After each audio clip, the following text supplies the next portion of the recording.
Russia says Ukraine used new AGM-188 missiles in Voronezh strike.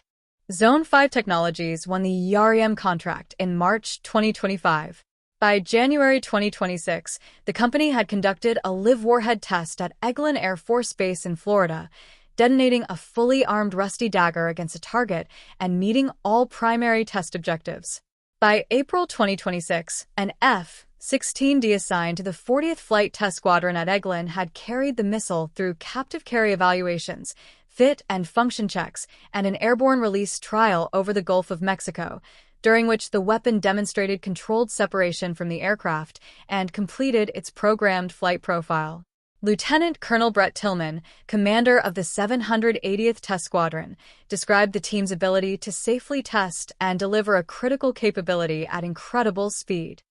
The first production batch of 840 EREM missiles is planned for delivery in October 2026, with Ukraine cleared to purchase up to 3,350 missiles including spares and support equipment for an estimated total cost of $825 million. That approved sale, announced by the Defense Security Cooperation Agency in August 2025, covered missiles produced by both Zone 5 Technologies and Co-Aspire, the two companies selected to participate in the EREM program. Whether any missiles from an earlier test or pre-production batch reached Ukraine before the October delivery schedule is not confirmed in open sources, though U.S. official Kyle Bass wrote on social media in May 2026 that EREM was already on its way, a statement that Defense Express and other outlets flagged as potentially indicating earlier than scheduled deliveries, without official confirmation. The AGM-188A Rusty Dagger is reported to have a range of more than 930 kilometers,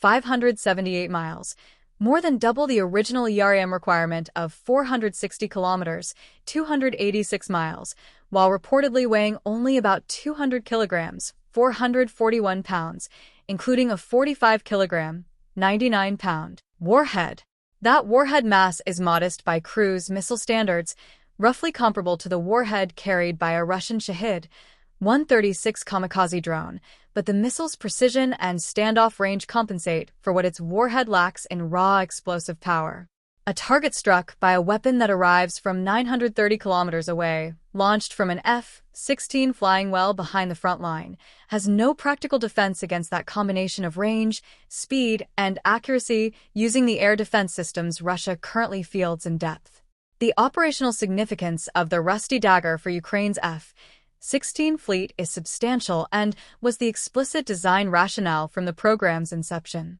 Ukraine has operated F-16 Fighting Falcon multirole fighters, the American fourth-generation jet that has served as the backbone of dozens of air forces worldwide since the 1970s, since receiving its first examples from European NATO allies in 2024. The aircraft gave Ukraine a capable platform, but its standoff strike options remain constrained by the range of available weapons. Storm Shadow cruise missiles, jointly produced by Britain and France and already in Ukrainian service, have a range of approximately 560 kilometers, 348 miles, and have been used to strike targets in occupied Crimea and deep in Russian-held territory. The Rusty Dagger, at more than 930 kilometers, 578 miles, of reported range, would extend that reach considerably further while costing significantly less per unit, enabling Ukraine to field the weapons in volumes that more expensive systems cannot match. Because the AGM-188A can reportedly be launched from any aircraft capable of employing JDAM-guided munitions,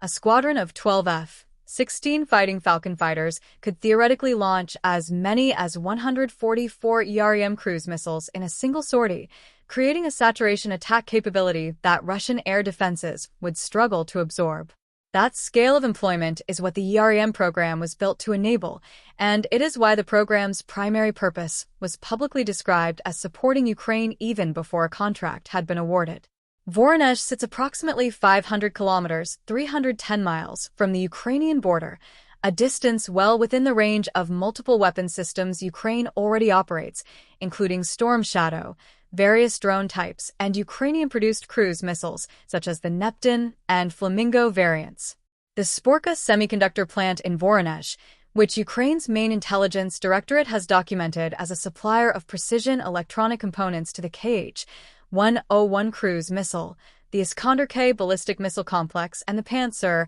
S-1 air defense system represents exactly the kind of high-value, specific target that a precision standoff weapon is designed to engage. A facility that is neither a large industrial complex nor a hardened military installation, but a specialized node in a supply chain where a single well-placed hit produces consequences far beyond the immediate physical damage. Whether the weapon that hit Sporka was an AGM-188, a rusty dagger, a Storm Shadow, Ukrainian-produced missile, or something else entirely remains unconfirmed. The Russian channel making the claim has an interest in attributing the strike to an American-supplied weapon because doing so serves a narrative about Western escalation that Russian state media has pursued consistently throughout the war. That does not make the claim false, but it is a reason to treat it as unverified until Ukrainian or American sources either confirm or deny it. What is not in question is that a weapon of this description exists, that Ukraine is its intended primary user,